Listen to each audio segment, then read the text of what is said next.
What's up, guys? It is Logan of the Perks of Cognac. Thank you for tuning in. Today we have something different. This is something that's been on my mind as someone who loves bourbon. Before I got into cognac, I was a bourbon hunter, you name it, Pappy, King of Kentucky. I was all into bourbon. Then I, transition towards cognac. Still love bourbon. I give bourbon's time to time. But when I heard this was coming out, a cognac finished bourbon, not anything that's, rare or anything. There's plenty of cognac finished bourbons, but this one, for some reason, has such a prolific reputation so far that I had to try to review it for you guys. What makes this one special? 1792 is one of the most popular bourbons on the planet. Their base bourbon for $39 is really great for the money. I've had their Sweet Wheat before in a 12-year, both good offerings. Their Foolproof is also really good for about, $50, guys, $60. Still a really good bourbon. So when they made a cognac cask, I really wanted to dive into it because I'm just super excited. This is a 95 proof bourbon, cognac finish. They don't tell you, no information tells you like what type of cognac or for how long. But all we know is that it's a cognac finish. So I'm excited, guys. Let's dive in. Cheers. Apparently this is really difficult to come by. Not sure why, honestly. Seems like it's just a cognac cask. I guess they didn't make too many. The store I got mine at only got a box, so 6. So not a lot to go around, unfortunately. Because depending on how this tastes, I might would love to have more. So, but I got one. Want to review you guys. I know it's been hard to get, so I want to let you guys know my thoughts. Beautiful color to start. Really nice color, like a pale gold, typical bourbon color. Nothing out of the ordinary here. Got my Foolproof Whiskey glass. If you don't, follow Foolproof Whiskey on Instagram. Those are my guys. Did my first collaboration with them. I showed them a lot of love. They sent me this glass. Really appreciate those guys. They're on YouTube as well. Make sure to check them out. From Florida.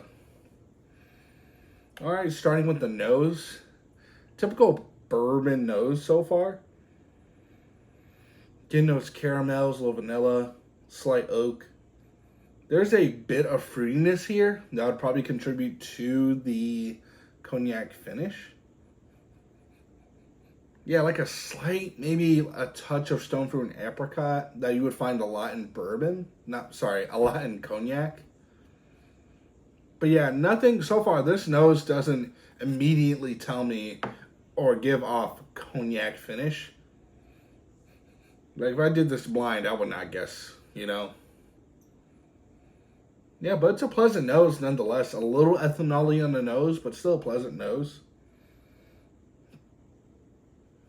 Yeah, not a bad nose at all. But most importantly, guys, like you want to know, how does it taste?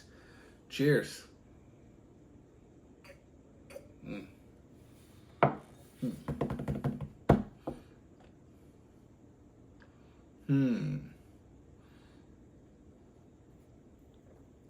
Swish around my mouth.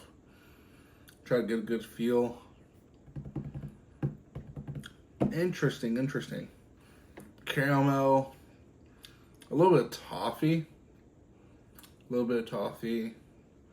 Some slight, like a hint of fruit notes there on the back end, especially on the finish. A little bit of stone fruit.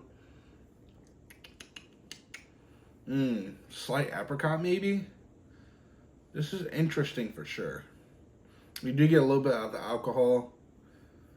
It's a good tasting bourbon. You get that caramel. You get a good amount of oak.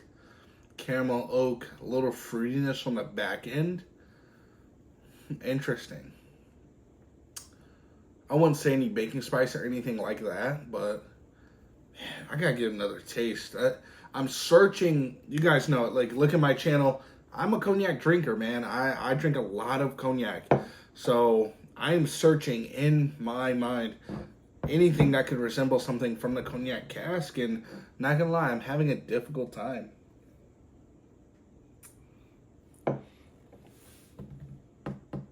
Yeah, just typical bourbon notes. Oak, caramel, a little bit of fruit on the back end, but I'm gonna be honest, I'm having a difficult time tasting the cognac influence here. But it's good nonetheless. I still do get a little bit of fruit, so it's I see the influence there, but I'm gonna be honest. Like, if I tasted this blind, I would never guess it's a cognac finish. Like, being honest, especially from other cognac finishes I've had that are definitely more pronounced in their influence. And like I said, this may be to, they don't tell you how long this has been in the cognac barrel. Yeah, they don't. If I had to be honest, I would say it's not long. Not long at all. If I had to guess. I'm not an expert here, guys, but on the back it says rich stone fruit, banana foster, vanilla. Definitely get that vanilla. Get a little toffee. No, I can see banana, and I can definitely sense the stone fruit. Definitely taste a little bit of stone fruit, but yeah, overall, I wouldn't say it's a strong cognac influence at all. But it is a good bourbon, though. It's a good bourbon. How was it? I got this one for $45. For my cognac viewers, a part of the difficulty with this bottle is that it's gotten so popular in a lot of other bourbons, but specifically talking about this one, it's been so sought after and hyped up that stores, when they get the limited quantity that they do, they may get a box, so that's 6. They'll hike the price up. So it's a $45. I got it for $45 roughly. They'll hike it to like 100, or even other worst cases like 200, 150. I literally saw someone online trying to get someone to pay $600 for this. Please don't do that. I mean, you can do whatever, but like 600, we're getting crazy here, right?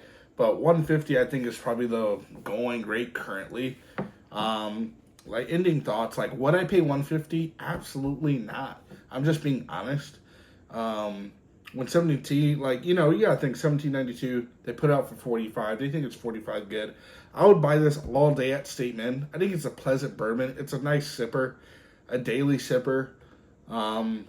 There's really not a single bad thing I can say about it, but, there's not a ton of depth. It's giving you a few notes that are just there. Not like a crazy memorable finish. It's not heavy on the cognac influence. And obviously it's not like high proof, so I would not pay over, I don't know, it's so hard to get. It's always hard saying what would someone pay for it, right? Because I know this one's probably going to be a pain to get, unfortunately. I mean, like I said, I think it's great for Stateman. If you can find this in a reasonable margin, I would buy it. I think it's a nice sipper.